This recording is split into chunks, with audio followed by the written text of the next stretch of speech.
क्या आपको भी सपने में मरे हुए लोग दिखाई देते हैं? कभी पिता के दर्शन, कभी माता, कभी दादा दादी, कभी कोई और गुजर चुका अपना प्रिय। कई लोग ऐसी बात कहने में भी डरते हैं, लेकिन सच यह है कि ऐसा सपना हर किसी को कभी न कभी आता ही है। सुबह उठते ही हम उस सपने को भूल जाते हैं या नजरअंदाज कर देते हैं। पर क्या दिल के अंदर कभी सवाल नहीं उठा कि ऐसा सपना क्यों आया?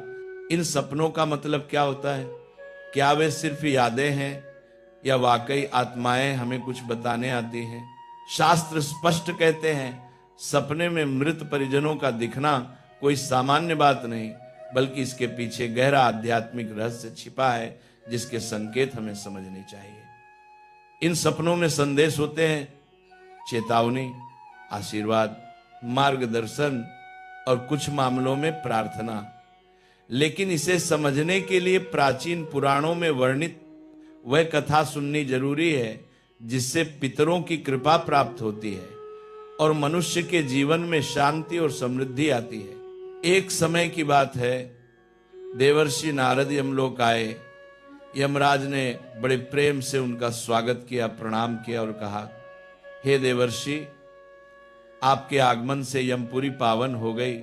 आज मैं स्वयं को भाग्यशाली मानता हूं। नारद जी ने भी प्रणाम किया और कहा, हे मृत्यु के देवता, आपका सत्कार हमें प्रसन्न कर गया। तब यमराज ने पूछा, हे देवर्षि, आज आपके यहां आने का कोई विशेष उद्देश्य अवश्य होगा। क्या कोई संदेश लेकर आए हैं? क्या किसी विषय में सहायता चाहते हैं? नारद जी बोले, हे धर्मराज, आप मृत्यु और न्याय के देवता हैं। आपके पास तीनों लोकों के जीवों का लेखा जोखा है।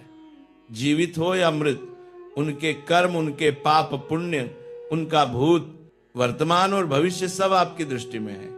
इसलिए मैं आपके पास एक शंका लेकर आया हूं। यमराज ने कहा, हे देवर्षि, हम हर प्राणी के जन्म मरण का रिकॉर्ड रखते हैं, लेकिन आपके मन की बात नहीं जान सकते। आप निसंकोच पूछिए, निसंकोच पूछिए। तब नारद जी ने कहा, मैंने पृथ्वी लोक का भ्रमण किया है।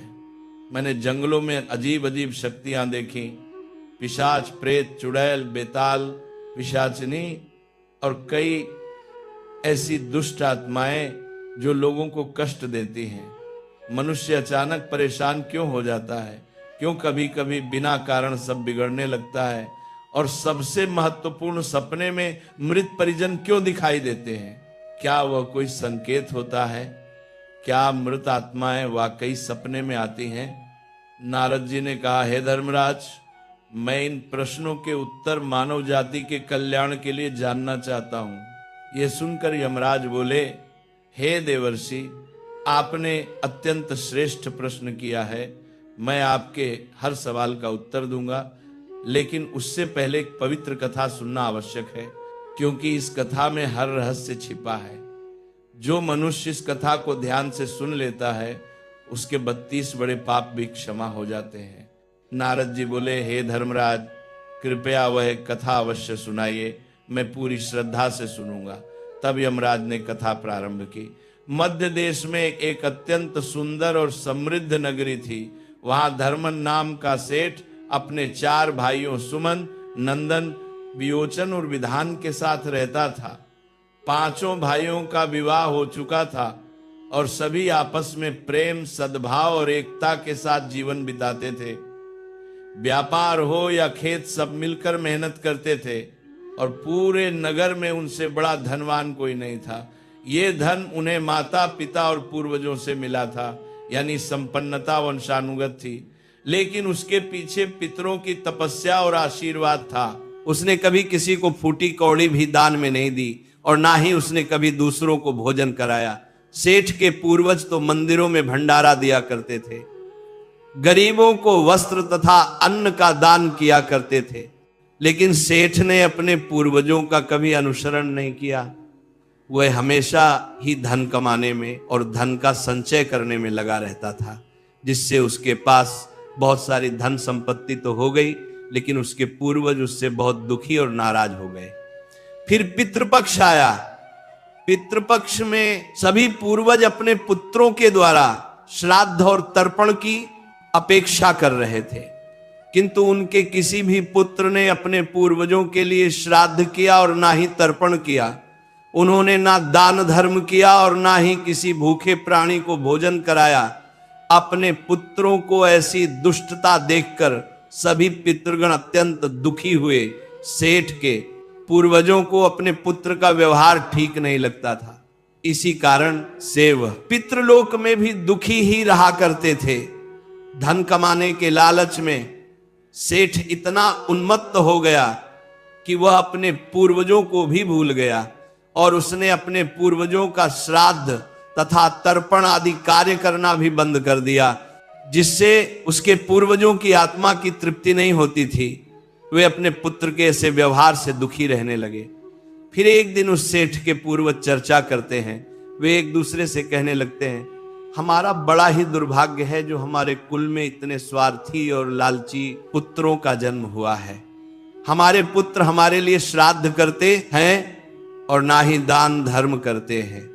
हमारे पुत्रों के कुकर्मों के कारण हमारा पतन हो रहा है। इस प्रकार से विचार करके वे सभी पितृ अपने पुत्रों से मिलने के लिए जाने के विषय में सोचने लगते हैं और कहते हैं हमें यमराज के पास जाना चाहिए। अब वे ही हमारी इस समस्या का समाधान कर सकते हैं। हम सभी यमराज के पास जाकर उनसे हमारे पुत्रों को मिलने के लिए जाने की अनुमति मांगेंगे। फिर सभी पितृगण आकाश मार्ग से उठते हुए पितृलोक से यमलोक में यमराज के पास जाते हैं। वहां पर जाकर वे सभी यमराज को नमस्कार करते हैं। पितृगणों को यमपुरी में आया हुआ देखकर यमराज भी उनका स्वागत करते हैं और उनके आने का कारण पूछते हैं। तब सभी पितृ हाथ जोड़कर अपना दुख बताने लगते हैं। वे सभी पितृ यमराज से कहते हैं, हे धर्मराज, हमारे पुत्रों की मति भ्रष्ट हो गई है।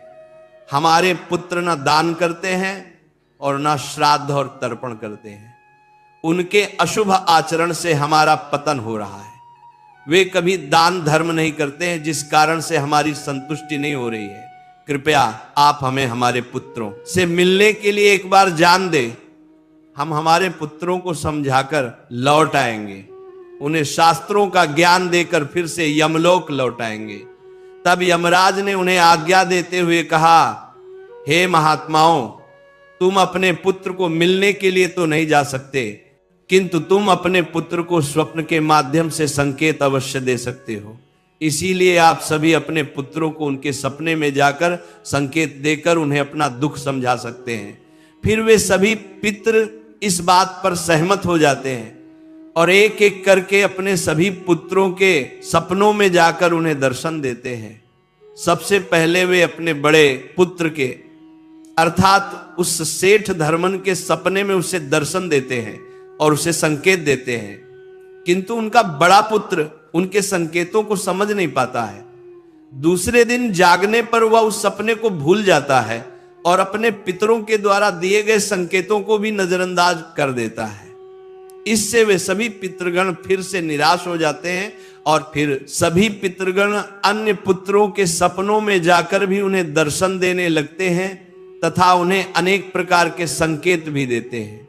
लेकिन उनके बाकी पुत्र भी उन संकेतों को दुर्लक्ष्य कर देते हैं। कोई भी अपने पूर्वजों के द्वारा बताए हुए संकेतों को समझ नहीं पाता है, जिससे सभी पितृगण अत्यंत दुखी और नाराज हो जाते हैं। सेठ और उसके भाई धन कमाने के लालच में पूरी तरह अंधे हो चुके थे। उन्हें पूर्वजों के प्राप्त द्वारा दिव्य संकेतों का महत्व कुछ भी नहीं लगता था, किंतु पितरों के स्वप्न में दर्शन